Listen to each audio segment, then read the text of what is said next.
말씀 봅시다. 베드로전서 4장, 베드로전서 3장 7절부터 12절까지 교독하겠습니다. 7절 남편 된 자들아 이와 같이 지식을 따라 너희 아내와 동거하고 저는 더 연약한 그릇이요 또 생명의 은혜를 유업으로 함께 받을 자로 하라. 귀히 여기라. 이는 너희 기도가 막히지 아니하게 하려 함이라. 마지막 말하노니 너희가 하나 마음을 차지하여 죄명하며 형제를 사랑하며 불쌍히 여기며 겸손하며 악을 악으로 욕을 욕으로 갚지 말고 도리어 복을 빌라. 이를 위하여 너희가 부르심을 입었으니 이는 복을 유업으로 받게 하려 하심이라. 그러므로 생명을 말하고 좋은 날을 원하는 자들을 그 말을 악마의 끝이 말하시며 그 입술로 대변을 말하지 말고 악에서 떠나 선을 행하고 화평을 구하여 이를 쫓으라. 주의 불의하여 하시고 그의 은혜는 제 강에 이르시되 주의 낯은 악행하는 자를 명하시느니라. 아멘. 마지막으로 말하노니 이렇게 되어 있죠. 그동안 앞부분에서 여러 가지를 이야기를 했는데 거의 결론에 왔다, 이렇게 이해해 주셔도 좋을 것 같습니다. 너희가 마음을 같이 하여 죄송합니다. 지금 7절 봐야 되는데 8절 먼저 봐요. 남편 된 자들아 이와 같이 지식을 따라 너희 아내와 동거하고, 앞부분에는 아내 된 자들아 이런 이야기가 있습니다. 이제 남편에게 권고하는 말씀입니다. 이와 같이 하여, 이와 같이. 아내 이야기하면서도 이와 같이라는 말을 했고, 남편에 대해서도 이와 같이라고 이야기했는데, 이와 같이는 그 앞부분에 인간이 세운 제도에 순복해라. 그래서 권세자들에게도 뭐 왕이나 방백의 말을 따라야 되고, 사화는 주인의 말을 따라야 되고, 아내는 또 남편의 말을 따라야 된다. 이와 같이 남편도 이제 이런 말씀을 합니다. 그런데 세상에 세운 제도, 왕이 있고 백성이 있고 또 남편이 있고 아내가 있고 부모가 있고 자식이 있고 또 사회 회사에 가면 사장이 있고 직원이 있고 뭐 그 외에 뭐 여러 가지 구성 요소들, 이게 다 세상에 있는 제도들이잖아요.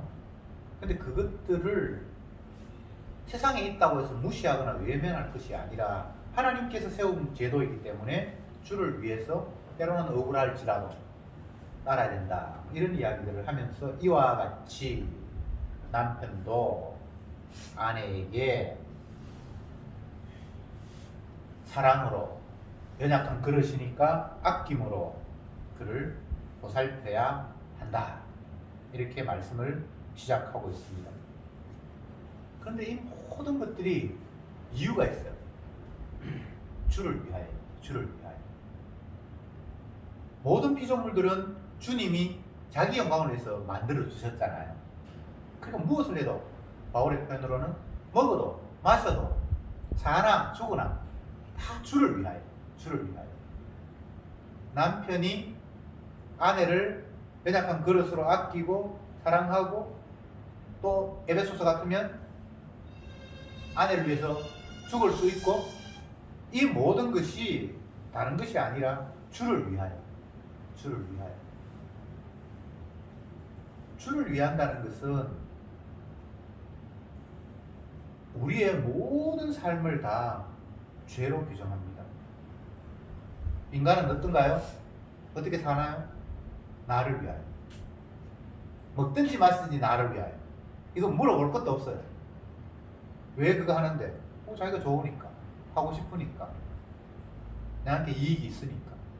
인간의 모든 행위의 근거에는 나를 위함이라는 게 목적이 되어 있죠. 그런데 바울은 편지하면서, 소아시아에 있는 흩어진 교회에 편지를 하면서 목적이 이렇게 해야 된다, 저렇게 해야 된다, 그 이유가 네 이익을 위함이 아니라 주를 위하여. 베드로전서가 4장이 전부인데 길진 않죠, 서신에 비해서. 로마서 같은 경우는 16장까지 있다든지 고린도전서 13장 꽤 분량이 있잖아요.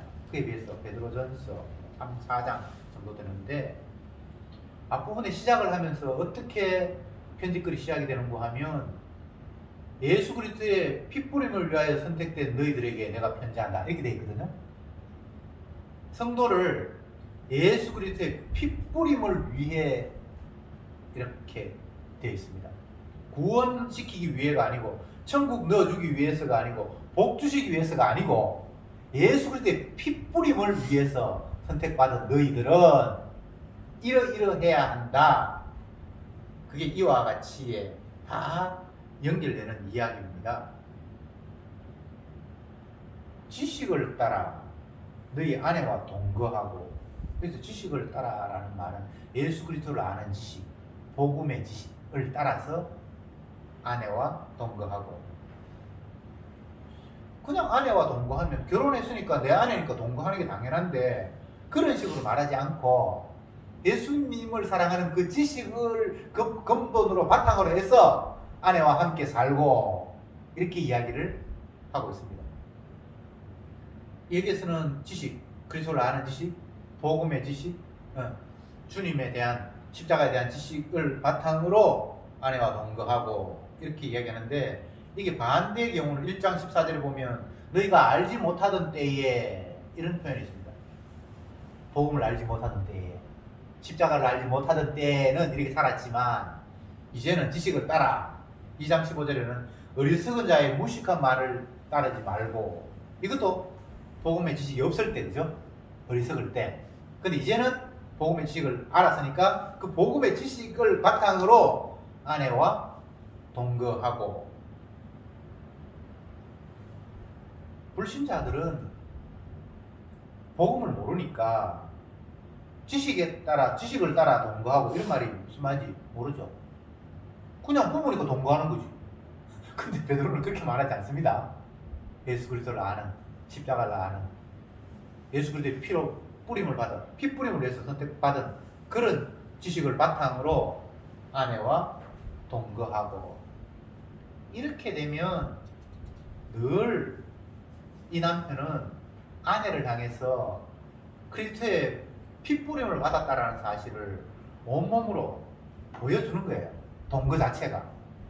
핏부림을 위해 선택을 받았으니까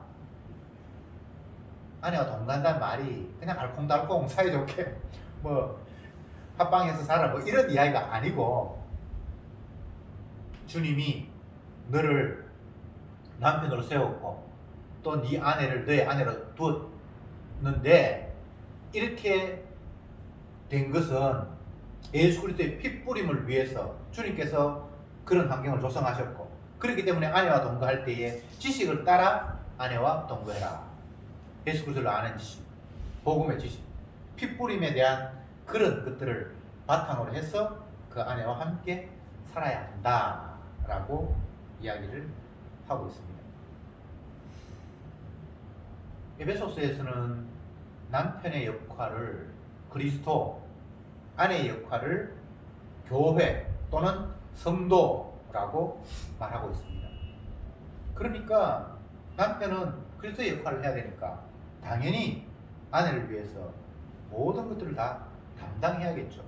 그런데 아내를 여기서는 연약한 그릇이라고 말하고 있습니다. 예수님과 성도의 관계를 비교하면 예수님은 목자고 우리는 양이니까 당연히 약하죠. 연약한 그릇이죠. 남편과 아내도 하나님께서 그런 역할을 주셨으니까 똑같은 관점에서 남편은 아내를 대해야 된다. 이렇게 말씀합니다.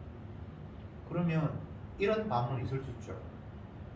우리 집은요, 남편이 나보다 아내가 더 튼튼하고 강해. 남편이 연약한 그릇일걸요. 여기서 육체적인 걸 이야기하는 게 아닙니다. 남편은 그리스도의 역할, 아내는 교회의 역할. 그러니까 당연히 남편의 역할을 하기 위해서는 아내를 연약한 그릇으로 생각할 수밖에 없죠.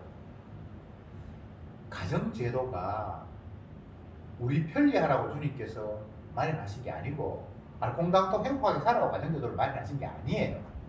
예수님과 교회는 어떤 관계가 형성이 되어서 이루어졌는가를 깨달아 알라고 결혼하라고 말씀하셨고, 남편, 아내의 위치를 주님께서 누구누구에게 허락하신 겁니다. 그러면서 생명의 은혜를 유업으로 함께 받을 자로 알고 귀히 여기라, 이렇게 말하고 있습니다.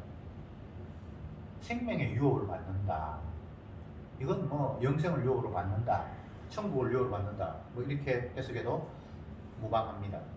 그런데 아내를 은혜 유업을 함께 받을 자로 생각하고 귀히 여기라.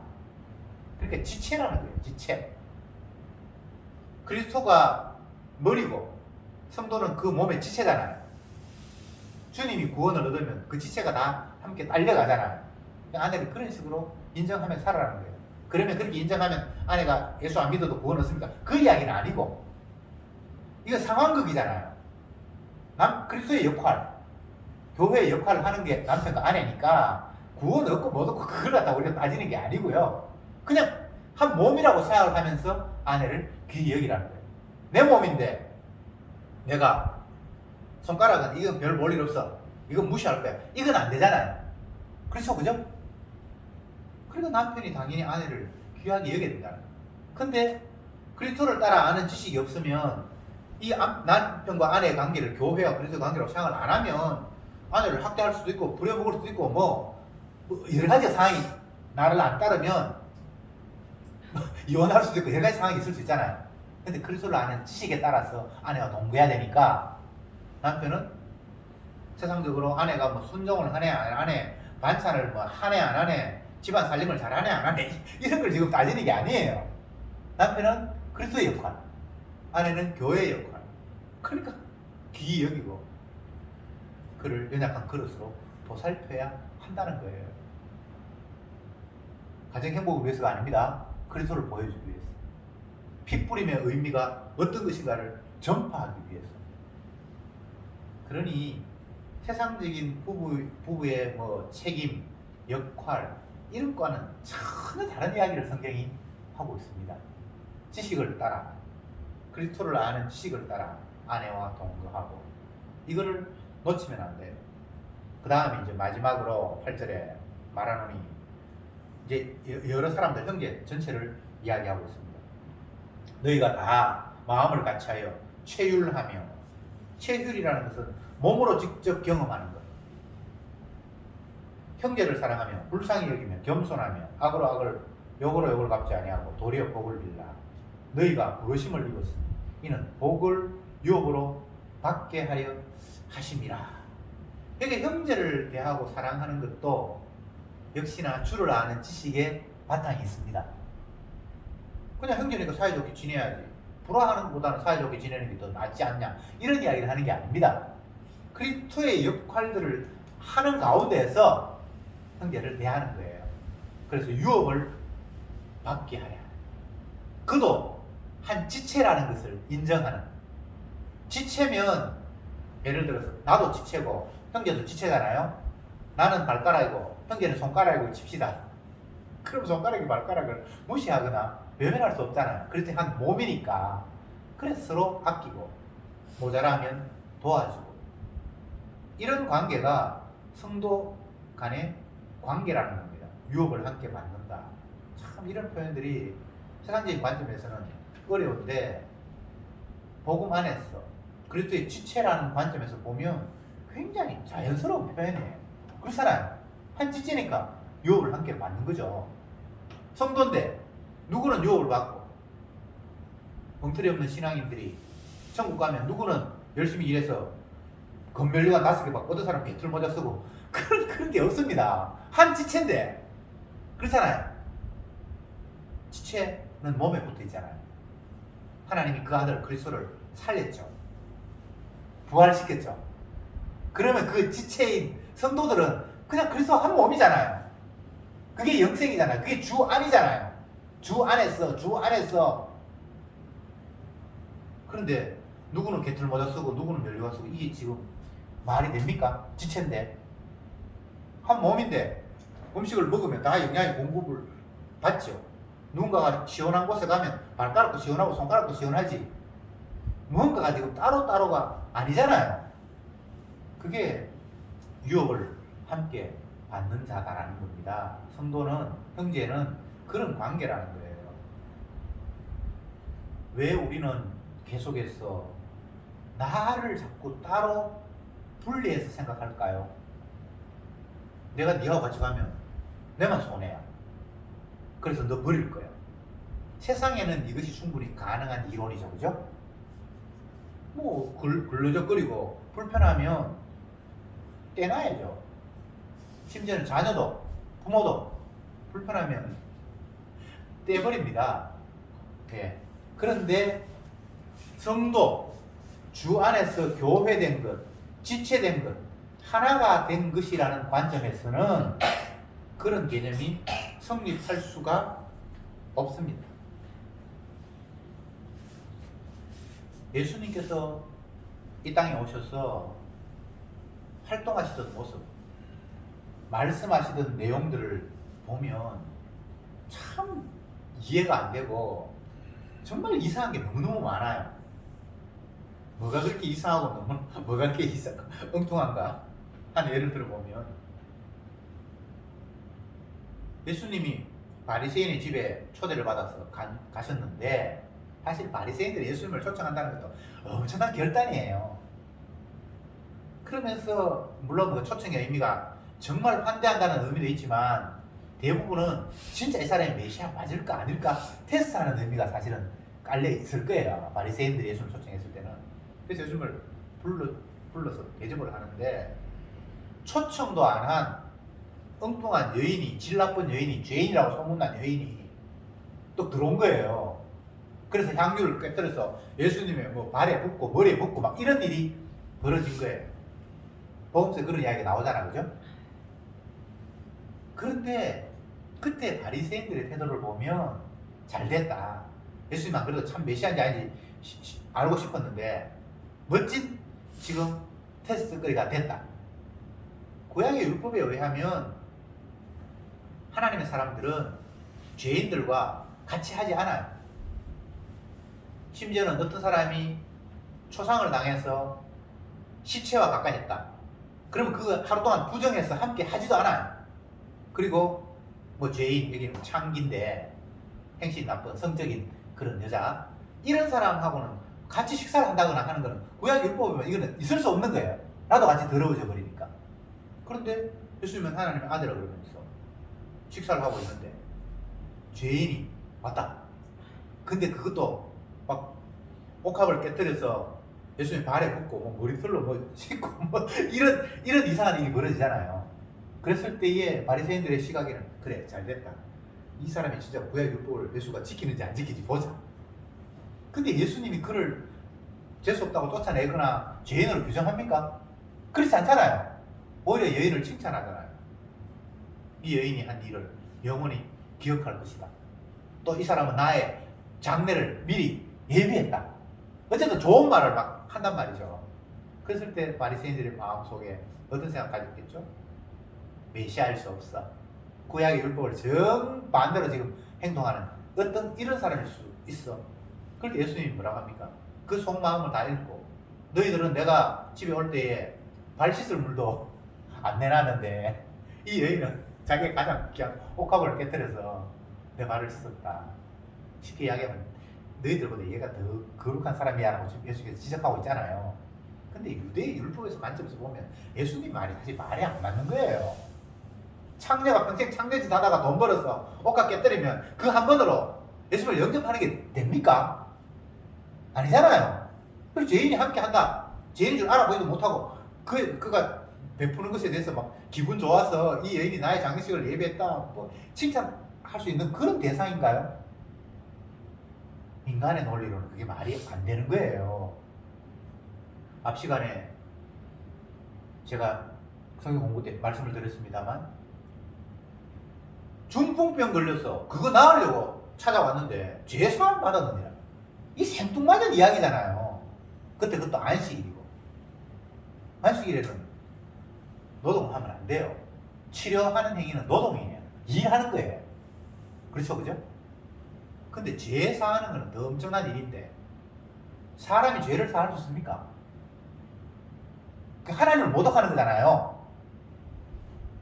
근데 예수님이 의도적으로 너희들은 나를 믿지 않으니까, 메시아인 줄 믿지 않으니까 내 말을 도저히 받아들일 수 없을 거야 라는 식으로 계속 헛된 행동을, 엉뚱한 행동을 하는 거예요. 안식일 아니라 평일날 뭐 병 낫게 하면 아무 문제가 없는데, 안식일날 뭐 병을 낫게 한다든지, 병 나으러 온 사람에게 죄사함을 거론한다든지, 이거 자꾸 어깃장 넣는 거잖아요. 그들의 율법 이해를 자꾸 뒤집는 거잖아요. 왜 이렇게 해요? 예수님의 모든 말씀은 제가 성경 공부 시간에도 누누이 이야기했습니다만 우리를 죄인으로 모으는 거예요. 너희 죄인이야. 네가 뭐 이렇게 저렇게 따져? 넌 죄인이야. 근데 은혜가 안 오면 그걸 못 느끼는 거예요. 율법적인 개념으로서의 죄인은 남편이 있는데 남편이 왜 다른 남자와 바람을 피웠어? 강간을 했어. 그것도 현장에 붙들렸어. 이건 빼도 박도 못 하잖아요. 몰래 여관에 가서 뭐 동침했으면 되는데 어떻게 하든지 뭐 잡혔잖아요. 그러면 율법에 의해서 돌에 맞아 죽어야 되잖아요. 그 빼도 박도 못한 율법의 완벽한 상황 앞에 예수님을 초청하고 이 여자 어떻게 할까요? 사실은 인간적으로는 답이 없어야 되잖아요. 근데 예수님이 뭐라고 합니까? 땅에 뭐 손으로 글을 쓰다가 이제 그거는 모르는 거고, 죄 없는 자가 먼저 돌로 쳐라. 그때 그들이 다 마음에 찔려서 들고 있던 돌을 놓고 다 흩어졌다라고 이렇게 성경에 나오잖아요. 그러니까 그 가늠한 여자가 물론 죄인이에요. 근데 그를 돌로 치려고 하는 사람은 아닌가? 우리는 아니라고 생각하죠. 근데 주님 관점에서는 너희들도 똑같이 가늠했어. 나중에 해석하면서 여자를 보고 음욕을 품은 자는 이미 가늠한 사람이거든요. 해석이 또 나오긴 나오는데, 어쨌건 주님의 말씀은 우리를 죄인으로 몰아세우는 거예요. 하나님의 말씀 앞에 아 주님은 저 사람을 지금 지적하는 거구나, 그래 저거 좀 고쳐야 돼, 설교를 이런 식으로 들었는데 이거는 뭔가 심각한 거예요. 모든 말씀이 우리를 죄인으로 규정합니다. 남 이야기가 아니에요. 아 목사님 개인적으로 저 사람한테 원한이 있나 계속 어느 집사 치게. 물론 복음을 안 전하는 사람이 그럴 수는 있겠죠. 개인 원한을 가지고 죄의 종을 뭐 비방하는 사람 뭐 저주받고 뭐 할 수가 있어요. 그러나 십자가를 전할 때는 그럴 수가 없는 거예요. 십자가 앞에 누가 어떤 사람이 뭐 죄인이고 어떤 사람은 죄인이 안 될 수는 없잖아요. 율법은 모든 사람을 죄 아래 가두는데, 지금 본문에서 베드로는 내가 다시 강조한다. 형제들은 정말 모든 걸 다 체휼한 몸으로 느낀 그런 사람이기 때문에, 그리고 복음의 유업을 받을 자이기 때문에 그런 관점에서 그를 대해야 한다. 사실 우리가 이렇게 대합니까? 절대 아닙니다. 우리는 형제를 이용하지 같이 나와 복음을 나누면서 유업을 함께 받을 자라고 그렇게 대하지를 않잖아요. 그러니까 이런 말씀 한마디 한마디가 다 우리를 죄인으로 만드는 거예요. 나한테 잘해주면 형제 취급하고 나를 불편하게 만들면 죽일 놈이잖아요. 거래 끊고 싶잖아요. 전화 와도 막 전화 받기 싫잖아요. 10절에 이런 말씀이 있습니다. 그러므로 생명을 사랑하고 좋은 날 보기를 원하는 자는 혀를 금하여 악한 말을 거치고 그 입술에 계율을 말하지 아니하고. 우리는 사람들에게 험한 말도 하고 욕설도 하고 뭐 계율 꾸며서 남들을 안 좋게도 말하고, 이게 모든 사람이 이렇게 살아가요. 특별한 게 아니에요. 이게 요즘 우리나라 대통령 뭐 선거가 이제 얼마 남았는지 모르겠는데 대통령 후보 될 사람들 막 지금 등록하고 하잖아요. 서로가 서로를 욕해요. 그리고 그 대통령이 되겠다는 그 당사자뿐만 아니라 가족 뭐 장모부터 해가지고 뭐 모든 비리를 다 까레비고 공격하고 난리가 났어요. 그게 특별한 게 아니고 이 세상 살아가는 사람들의 삶의 모습이에요. 내 목적 이루기 위해서 남 험담하고. 그런데 이 본문에서는 생명을 사랑하고 좋은 날 보기를 원하는 자들은 그 혀를 경하여 악한 말을 하지 않고 그 입술을 괴를 말하지 않고. 물론 이건 성도들에게 성도라고 하는 사람들에게 해당이 되는 이야기예요. 물론 뭐 성도 아닌 사람들에게도 우리가 일부러 험한 말을 하고 욕설을 하고 할 필요는 없겠죠. 그러나 성도는 생명을 함께 나눌 자다. 한 지체다. 왜 이걸 자꾸 이렇게 베드로가 이야기합니까? 우리가 죄인으로서 이렇게 살아가지 않는다는 거예요. 교회 안에서 다툼이 있고 미움이 있고 시기가 있고. 성경에 나타난 교회의 모습은 그 어떤 곳에도 다툼이 없는 곳이 없어요. 성령 충만해서 막 있는 거 없는 거 다 내놓은 예루살렘 교회에서 아나니아와 삽비라 같이 거짓말로 내 재산 다 내놨다라고 한 사람도 있고, 또 조금 더 지나가면 그 예루살렘 교회 재산 다 내놓은 사람끼리 그 가운데 어떤 헬라파 유대인들은 구원에서 빠지고 뭡니까? 구제에서 빠지고, 히브리파 과부들은 날마다 구제받고 서로 파벌이 생성됐다는 거 아닙니까? 뭐 고린도 교회도 보면 성찬식 때문에 부자들은 좋은 음식 가져와서 저들끼리 돼지갈비 막 먹고 성찬 나누고, 가난한 사람은 뭐 아무것도 못 먹고, 그런 이야기도 나오고. 요한계시록에 뭐 일곱 교회에서 보면 뭐 사탄의 해가 있고 뭐 엄난한 뭐 이세벨이 있고 막 뭐 나오잖아요. 뭐 없는 교회가 빌라델피아 교회고 뭐 무슨 교회가 있다 그러는데 안 써서 그렇지. 이 세상 교회는 하루가 죽전에 늘 같이 있습니다. 예. 바울이 이런 이야기를 할 때는 교회 안에 지금 엉터리라는 이야기잖아요. 형제인데 서로, 고린도 교회는 형제끼리 서로 고소도 하고 그런 말이 나오잖아요. 이게 우리의 모습이라는 거예요. 형제라고 하면서 같이 복음을 나눴다고 하면서 우리는 형제를 형제로 생각하지 못하고 있다고 말씀을 하고 있는 겁니다. 형제를 형제로 생각하는 것은 그 사람을 위하거나 나를 위함이 아니라 피 뿌림의 의미를 전하면서 살아가는 모습이에요. 주님이 우리를 피를 뿌려서 사하게 했지. 내가 죄인이잖아요. 그러면 다른 죄인을 긍휼로 대해야지. 나는 죄인이면서 저놈이 저럴 수가 있어 라고 마치 가늠한 여인을 향해서 돌 들고 던지려고 하는 그런 모습이 우리 모두에게 다 담겨 있잖아요. 그걸 주님 고발하고 베드로를 통해서. 그 사람 용서하는 게 중요한 게 아니에요. 용서하면 내가 훌륭한 사람이 되거나 그렇기 때문에 용서라는 게 아니에요. 그리스도를 전해야 되니까. 피의 의미를 전하는, 피 뿌림의 의미를 선전하는 게 우리의 역할이니까. 우리의 삶 속에서 이런 것들이 날마다 드러나야 한다는 것이 주님께서 이렇게 말씀하시는 이유입니다. 12절에 주의 눈은 의인을 향하시고 그의 귀는 죄의 강구를 기울이시되 주의 낯은 악행하는 자들을 향하시느니라.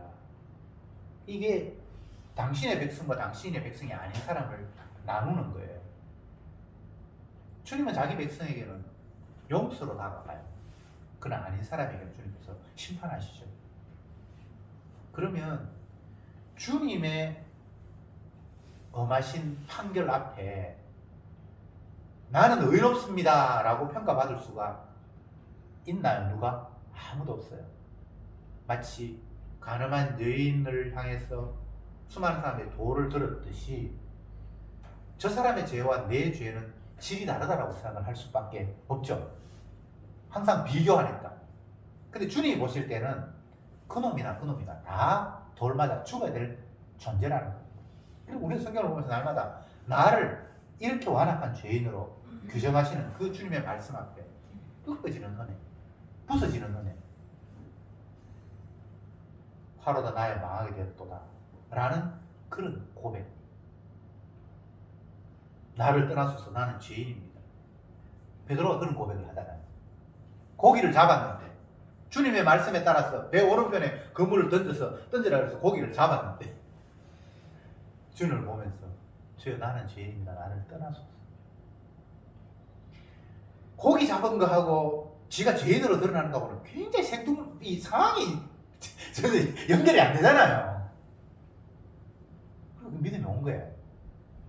나는 먹고 사는 일에 관심이 있어서 밤새도록 고기 잡는 일에만 혈안이 되고 살아왔는데 막상 고기를 잡고 보니 고기 잡는 일이 중요한 것이 아니라 나를 제 역사식에서 오신 그 주님을 만나게 보이니까 은혜가 없으면 주님 내가 밤새도록 고기 잡았는데 주님이 말씀 들어가 고기 잡아서 진짜 감사합니다. 내가 반이나 드릴게요. 뭐 이렇게 돼야 우리 상식적으로 이해가 되잖아요. 그죠? 근데 생뚱맞게 그냥 그 앞에 무릎 꿇어서 나는 죄인이다. 나를 떠나소서라고 이렇게 이야기하는 거예요. 보리떡 5개로 물고기 2마리로 5,000명을 먹인 그 군중들은 그 상황을 보면서 계속 예수님을 따라다니고 싶은 거예요. 이제 굶어 죽을 일이 없으니까. 그런 일이 계속 벌어지면. 그러면 그런 식으로 해석하면 베드로가 배 오른편에 그물을 던져서 고기 많이 올라오면 이제 주님 도우고 갑시다. 나는 주님만 따라다닐게. 이렇게 돼야 되잖아요. 근데 어떻게 그 상황에서 나는 죄인이다. 나를 떠나소서. 떠나버리면 이제 고기 못 참는데 은혜가 오니까 자기 죄인된 모습이 이거 고기 잡는 일이라면 혈안에서 살아왔던 자기 모습이 너무 더럽고 부끄러워서 주님 앞에 설 수가 없는 상황이 돼버린 거예요. 이게 은혜입니다. 이걸 성경은 해석하고 말고 없어요. 그 상황에 주님께서 은혜를 주니까 지가 죄인이라는 사실이 드러나 버렸고 예수님을 능력 많은 분, 뭐 그런 능력을 많이 행했으니까 그건 알고 있죠. 근데 그 능력이 중요한 게 아니잖아요. 고기 많이 잡아도 말 건데 고기 열심히 잡아서 고기 먹고 팔아서 부자 되고 그러면 죄인이 죄 씻음 받을 수 있습니까? 천국 갈 수 있습니까? 아무 상관이 없는 거다. 어떤 상황에서든 주님은 우리를 죄인으로 세우십니다. 그러면서 내가 너희의 죄를 사했다라는 그 자랑, 피자랑 하고 싶은 게 주님입니다. 모든 성경은 그냥 그 안에, 그 지식 안에 다 담겨 있어요. 지식으로 아내와 동거하라고 그랬죠, 그죠? 지식으로. 다른 식으로 동거하는 게 아닙니다. 사이좋게 동거하라. 아내 말 잘 들어줘라. 그렇게 동거 아니고 피의 은혜를 알고 함께 하는 것. 그래야 그게 제대로 된 남편이다. 그 모습 속에 다시 한번 예수님의 희생을 또 발견하게 되는 거죠. 기도합시다. 주님, 우리는 어떻게 하든지 내 유익 챙기는 이기자에서 이기적인 죄인이어서 성경 말씀 펼쳐놓고도 이게 나한테 뭐 어떤 유익이 될까? 어떻게 해석하면 내가 정당하게 해석하고 복받을 수 있을까를 날마다 계산하는 죄인들입니다. 그러나 정작 주님의 말씀은 내가 하나님의 말씀을 이용해서 어떻게 될까가 아니라 주님이 어떤 분인가를 우리에게 일러주셨고 그 주님은 우리를 대신해서 십자가에서 피 흘려 저주받으셨다는 사실을 말씀하셨습니다. 제발 우리를 대신해서 피 흘리신 그 주님 앞에 내 엉뚱한 이익을 구상하는 그런 어리석음이 아니라 죄인된 내 모습을 발견하고 주님의 죄용서의 은혜에 경배 찬양하며 주님의 그 사랑 전파하기 위해서 주님이 우리에게 피를 뿌렸다는 사실을 날마다 감사하는 저들이 되게 하옵소서. 예수님의 이름으로 기도드리옵나이다. 아멘.